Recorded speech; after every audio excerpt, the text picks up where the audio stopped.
call me a god. You call me a god. You call me a god. You call me a god. Let's go.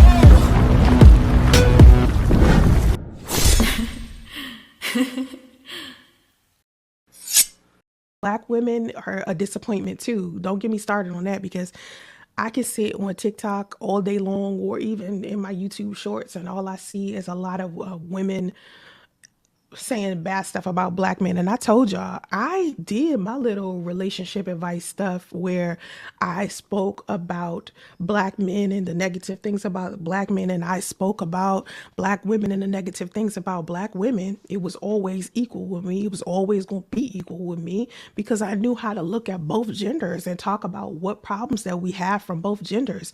But what I'm realizing is that each gender doesn't even realize that they are both part of the problem.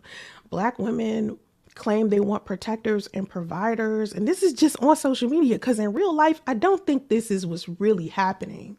You understand what I'm saying? Like when women are like, we're looking for protectors and providers, and they're only looking for the top 1% of men inside of the United States, where they're talking about, well, I want a man who makes $500,000 a year, knowing damn well that they themselves are average and don't even make that amount of money. And the average man is definitely not making $500,000 a year. You know, just to find a man who's making over 200,000 is a lot. I think it would be easier for a woman to find a man who's making about $70,000, $80,000 a year than it would be for her to find a man who's making 500,000. And then after I'm hearing all of these women talk about how much money a man is supposed to make without even factoring in what kind of character he has, I'm seeing men claim they got all of this money, but then talk about all of the money that they got means that they should have all of these options and be able to sleep around with whoever the fuck they want to sleep around with. And I'm like, you could tell these dudes is broke and never been around somebody who had money before. Or it must be two types of wealthy men in this world: wealthy men who have some motherfucking sense, and wealthy men that don't. Because men who are wealthy, and I think I'm going to talk about this again on my channel and use a clip that I have. Most of the wealthy men inside of my social circle, right? Specifically, Ian Dunlap. Let's talk about Ian Dunlap for a second, because I think I got a clip of him saying this too.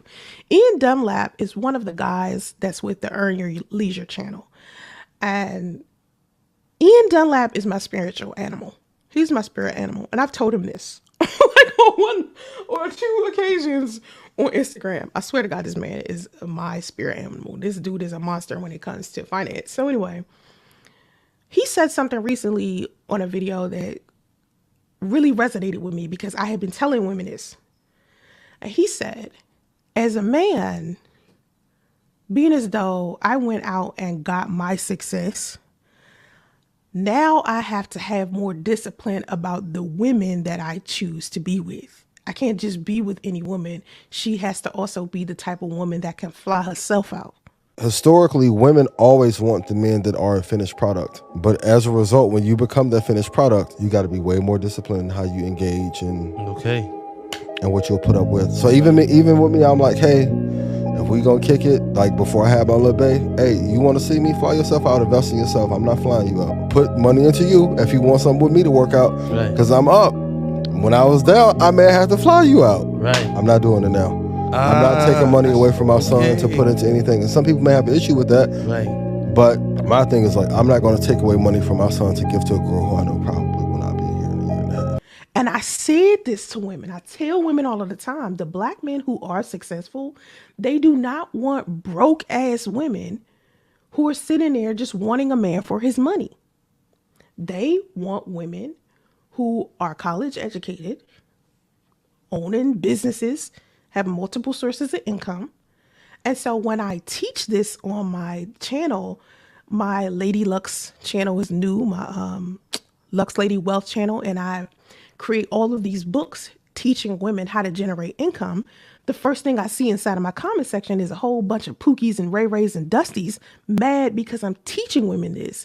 But I tell women, if you do all of this, you're more likely to end up with a wealthy man, because that's the type of women that wealthy men want.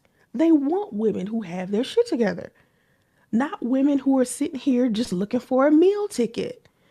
And they don't think that. They think, oh,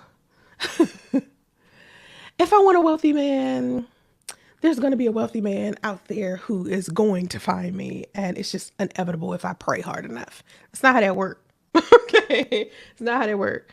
You got to be what you want to attract. So it's the same thing with men as well. I'm not saying women are this way and that's it. I'm saying men that way as well. But it just looks like to me that the Black community doesn't want to team together to do much of anything. The Black community doesn't want to have a level of collective success.